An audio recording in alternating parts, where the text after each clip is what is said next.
Fear to freedom. When I think about this topic, the first thing that comes to my mind was the earliest memory of my entire life. I was aged 3. We were in Ile-Ife. I was in kindergarten. It was 2 p.m. or whatever time we closed. What I did every single day before then was to wait for my sisters from this the primary school side of the compound, and we went home together. For some reason, they took longer, and I asked myself, well, I could just go home. Like, what's stopping me? Why not?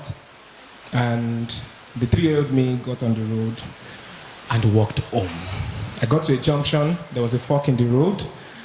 I wasn't quite sure which one led home. I took a guess, and I found myself in the front of our compound. And I was excited that I made it home. My dad was angry and made sure that I felt that anger in my bones. And that makes the earliest memory of my life. It was a moment of moving from no fear, actually, to being told by the adults in my life that actually you were supposed to have some fear. I was expressing freedom, and I had no regrets, but it taught me that fear itself was important.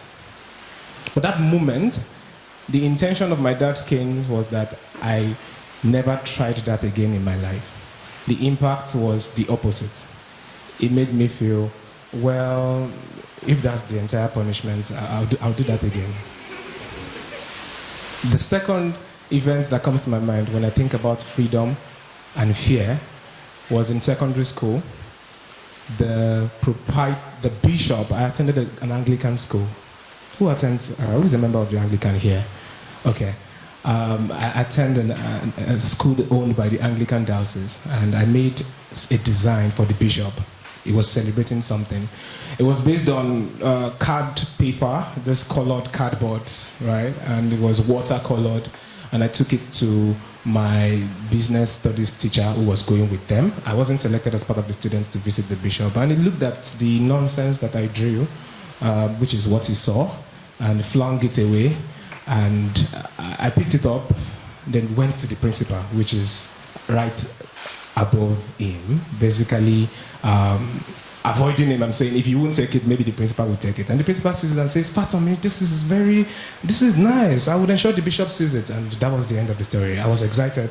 I was rejected, but for some reason, I felt, well, I could try again. I didn't know what that meant until 5 years after, when this time I was part of the students who were visiting the bishop, and I saw what I had done about 5 years earlier, hanging in the bishop's office at the diocesan headquarters. And it taught me again that, well, sometimes for the fear of being hit by a lorry, wait for the cars to pass, but you should know when sometimes you should let nothing hold you back. You should sometimes explore the possibilities and say, why not? The principal could also have flung it away. By the way, when I saw the design 5 years after, I understood why the business teacher flung it away.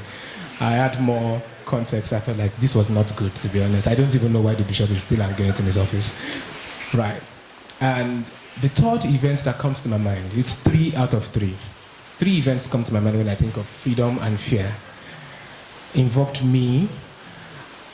I was unsure how to put this to you because I'm speaking to students still schooling on the campus, but this involved me dropping out of the Federal University of Technology, Akure. And up to 100 people at different times told me valid reasons why I shouldn't and how it would eventually hurt me in the future, and they were well intended. And I went on and dropped out anyways, about 10 years ago.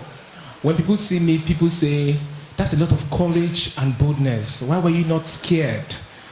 So again, we talk about fear.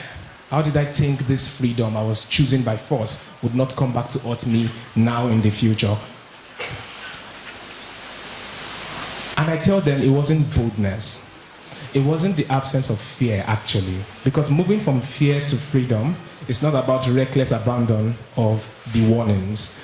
It's about paying attention to the warnings and understanding why people say don't do this, and then understanding why you want to do it regardless. If you have that mapped out and you're ready to take responsibility for how life turns out, which can turn out either ways, whether you finish school or not, you would be able to find that freedom, because whichever way it turns out, you're taking full responsibility for it. In my case, my analysis was that people, my parents, my friends, my teachers wanted me to stay in school for a certificate to secure a life for me. But then I broke down the word certificate. This is to prove that you are good or that you have studied. And there's no option for that in medicine, because we can't take risks with human's life. But in my field, which was design, and my area of interest, which is business, I realized that if my work is good, I have the certificate that I am good. And that's all I needed. In business, if I served my customers well, that is the certificate that I am a businessman to do business with, and I will continue to have demand. If I were to go back, will I repeat that? I have no regret about dropping out, but yeah, I would have tried to do these things I was interested in with school as a practice and preparation for being able to combine multiple things in the future. So if you're there right now, this is not really an inspiration for you to drop out of school, because, well, if you figure it out nonetheless, it would bring some other strengths out in you. Today, I run full gap and fourth canvas, and I have to juggle so many things at the same time. So maybe if I stayed in school, it would have prepared me even better for it. I had to add that, so that you don't drop out and say, this bro with dreads came to give a talk at TEDx, and I decided that evening I was dropping out. No. Right. But when I think of fear and freedom, I think of these three stories, and I realized that between fear and freedom is a lot of intentionality, a lot of learning, a lot of analysis before you jump off the cliff and hope to find freedom that you find fulfilling.